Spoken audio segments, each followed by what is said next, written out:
రామ అవతారంలో రాముడు ఎన్ని కష్టాలు పడ్డాడు. రాముడు లేదంటావా? అయితే రాముడిని తీసేస్తావా?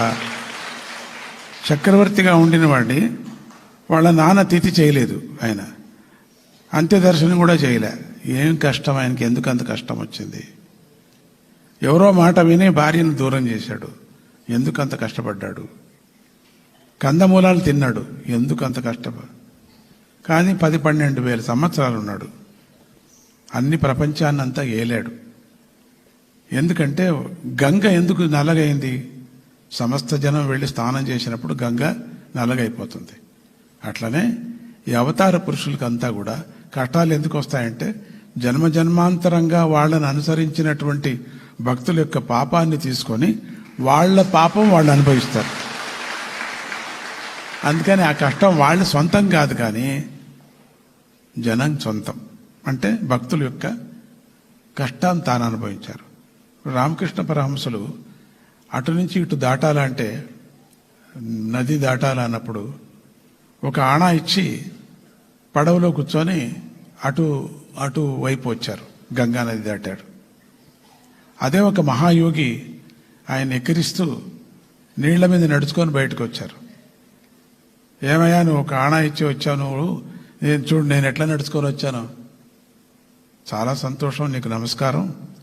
నువ్వు ఎన్ని ఏళ్ళు తపస్సు చేసావు, అంతా పాడు చేసేసావే, ఒక ఆణాతో పోయేది ఇది, నువ్వు ఇంత తపస్సు వేస్ట్ చేసావు, వెళ్ళి వాపసు మళ్ళీ వెళ్ళు.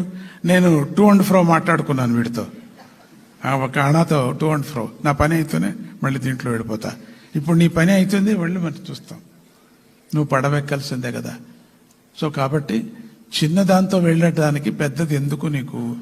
ఆ శక్తులు ఎందుకు ఉపయోగించాలా? నేను సొంతంగా ఉపయోగించను. అదాన్ని ఇంకొకరికి దారపోయచ్చు కదా. నువ్వు స్వామీజీలో ఉండే పెద్దతనాన్ని చూడాలి కానీ, స్వామీజీలో ఉండే యొక్క గొప్పతనాన్ని చూడాలి కానీ, స్వామీజీలో ఉండే చిన్నతనం చూడకూడదు. ఆ శక్తిని మనకు దారపోశారు, తానే ఉపయోగించుకోవచ్చు, తానే ఉపయోగించుకొని ఏమైనా చేసుకోవచ్చు కదా. అన్ని సృష్టించే ఆయనకి ఒక ముద్ద సృష్టించుకోలేడా? ఒకప్పుడు ఇక్కడ పార్వతీ కొండ అని ఉంటుంది, అక్కడ మమ్మల్ని పిలిపించారు. ఇక్కడ చాలామంది ముసలాళ్ళు లేరు, పోయారు, ఎవరెవరు ఉన్నారో తెలీదు. ఇప్పుడు కథలు చెప్పుకుంటారు. అక్కడ వెళితే స్వామీజీ వస్తారని కొండంతా జనమే. ఇప్పటికీ వెళితే చాలా జనం, కొండంతా జనమే, అంత జనం. వాళ్ళు చేసింది వంట ఆ రోజు పెద్ద అండాలు తెచ్చారు. ఆయన పెద్ద కలెక్టర్, స్వామీజీ అమ్మ భక్తుడు, చాలా పెద్దగా చేయించాడు. జనం చూస్తే ఆయన చేయించింది అడిగాను, ఎంతకుంది అని. 1000 మందికి చేయించాను స్వామి అన్నాడు. ఇది చూడు ఎంత 1000 మంది, అవి చూడు అన్న విపరీతమైన జనం. ఇంత అయినప్పటికి కూడా సరే అక్కడికి వెళ్ళారు. దాంట్లో ఒక ముద్దరని నీళ్లు వేశారు, ఇక వడ్డించు అన్నారు. టక అయిపోయింది. మనతో వచ్చిన పిల్లలు, భజనకు వచ్చిన పిల్లలు, ಇವನಿದ್ದ ಯಾರು ಸತ್ತೋದ್ನಲ್ಲ ಅವನ ಹೆಸರೇನು, ಗುರು ಇದ್ದ, ಅವನೊಬ್ಬನೇ ಇದ್ದ, ಗುರು ಒಬ್ಬನೇ ಜ್ಞಾಪಕ ಬಂತ. ಚಂದ್ರು ಇದ್ದ, ఆమెಲೆ హార్మోనిస్ట్ గారు ఆర్కే స్వామి. మేమంతా భజన పిల్లలు, మాకు సపరేట్గా చేయిస్తామని చెప్పారు, ఏం చేయించలేదు. అప్పుడు స్వామీజీ కథ, వీళ్ళందరికీ ఏం చేయాలా? 40 కిలోమీటర్లు రావాలంటే ఇక్కడికి. కింద కూడా జనమందరూ పైకి వచ్చేసారు, ఎక్కడ ఏ హోటల్స్ ఏమీ లేవు. ఆ టైంలో ఏం చేశారు స్వామీజీ? టవల్ తీసుకొని అట్లా తిప్పారట. ముద్దలు కలకండ ముద్దలు ఎంత పడ్డాయట. మరి చరిత్రలో ఉందో లేదో తెలియదు, అది ఉండొచ్చు. అందరూ లక్షణంగా తిన్నారు. సో ఇక కేసరిలో ఉన్నప్పుడు అక్కడ ఒక పెద్ద కంకర రాయి ఉండింది. అది ఒకటి రాయితో కొట్టేవాళ్ళు. కొడితే వాళ్ళ మీద పడితే బాదామి పోయాడు. అది వాళ్ళ మీద పడితే మరి ఎందుకు ఇంత శక్తి ఉండి చేయలేదు అప్పుడు అంటే, నేను చేయను, నాకెందుకు, అది ఉపయోగించుకోవాలా. ఇది జనాన్ని అట్రాక్షన్ చేసుకొని వాళ్ళకి ధర్మ ప్రచారం చేశారు. వేరే ప్రచారమే అక్కర్లేదు నాకు. వాళ్ళని దగ్గర పెట్టుకోవటానికి చేసినటువంటి ట్రిక్స్ అది, అంతేగాని ఏదో ఆ ట్రిక్స్తో పెద్ద మనిషి అయిపోయినాడు అని దృష్టి కాదు అక్కడ. కానీ సొంతంగా అన్ని కష్టాలు పడటం కారణం ఏంటంటే, పూర్వజన్మలో చేసినటువంటి జనము ఇచ్చినటువంటి పాపాలు నేను అనుభవించాను.